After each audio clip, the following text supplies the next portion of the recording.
L'Assemblée nationale, Monsieur le Premier ministre, Mesdames et Messieurs, en vos rangs, grades et qualités, il est des moments dans la vie d'une nation où le silence devient une trahison, où l'évitement est une faute, où seule la vérité, dite avec courage et avec dignité, peut ouvrir les chemins de l'avenir. Et ce moment d'aujourd'hui en est un. Si nous sommes réunis ici, ce n'est ni pour meubler l'agenda républicain, ni pour prêter à une mise en scène institutionnelle. Nous sommes venus répondre par conviction et nous sommes venus répondre par devoir. Parce que l'écoute, la concertation et le respect de la vérité sont au cœur de notre ADN politique. Mais aussi parce que nous devons collectivement respecter l'intelligence des Sénégalais qui n'en peuvent plus des combines politiques, des promesses sans lendemain et des stratégies de diversion. Nous espérons vivement que l'esprit de ce dialogue ne sera pas dévoyé. Monsieur le Président de la République, les Sénégalais, dans leur diversité, se sont mis ensemble pour vous élire avec un score sans ambiguïté. La plus belle manière d'honorer ce choix est de rassembler et de réconcilier le peuple autour de l'essentiel. C'est pourquoi nous attendons de ce dialogue un engagement sincère des autorités à tous les niveaux. Il est temps de changer de ton et d'abandonner les discours agressifs. La parole publique doit retrouver sa dignité. Le débat politique doit être assaini, purgé des injures et des insanités qui n'y ont pas leur place. Chaque parti doit assumer la responsabilité de maîtriser ses militants. À défaut, la justice devra jouer son rôle dans toute sa rigueur.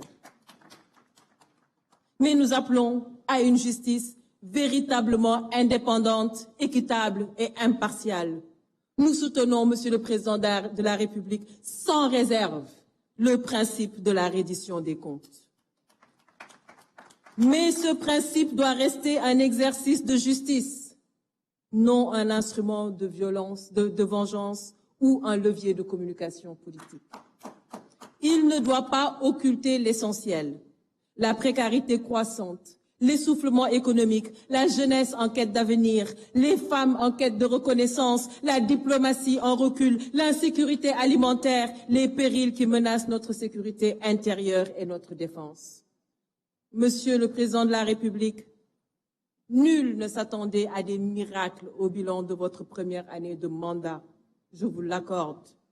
Mais il est désormais temps de passer à l'action et de faire rayonner à nouveau notre pays au concert des nations. Cela fait 4 longues années que notre pays est prisonnier de tensions politiques qui ont fini de fragiliser les bases de notre économie et détourner l'attention des Sénégalais des vraies priorités. Il faut refermer cette parenthèse douloureuse et lancer des réformes structurelles dans les secteurs vitaux, éducation, santé, équité sociale, agriculture, élevage et j'en passe, industrie. Je vous propose d'organiser des États généraux pour la relance économique afin de réinventer notre modèle. Je saisis cette tribune pour porter un plaidoyer fort en faveur du secteur privé, formel comme informel. Il est temps de le replacer au cœur des priorités économiques. C'est votre meilleur allié, Monsieur le Président. Mesdames et Messieurs, en abordant les questions de la démocratie, des libertés fondamentales, le processus électoral et les réformes nécessaires, nous tenons là une opportunité précieuse de refonder notre système démocratique sur des bases plus justes, plus solides et plus inclusives. Mais cette refondation sera incomplète si elle ne s'accompagne pas d'un véritable renforcement de la place des femmes dans l'espace politique. Notre sous-représentation dans les sphères de décision est une réelle défaillance démocratique.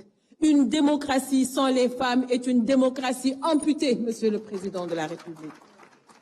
Je salue la présence responsable de la société civile et de l'opposition.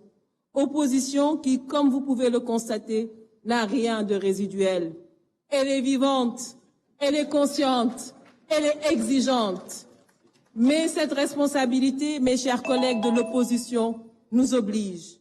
Car le peuple ne pardonnera plus les marchandages obscurs, les postures opportunistes ou les logiques d'appareil. Il y a un temps pour la politique et un temps pour la construction nationale. En fait, le temps de la rupture est arrivé. Et c'est pourquoi nous devons réaffirmer notre engagement exclusif au service du citoyen. J'appelle à un renouveau politique et générationnel, fondé sur la compétence, l'éthique et le courage d'agir. Cela ne nous empêchera jamais de garder notre liberté de ton, ni d'assumer notre rôle de sentinelle vigilante. Je vous remercie de votre aimable attention. Merci, honorable. Il y a le temps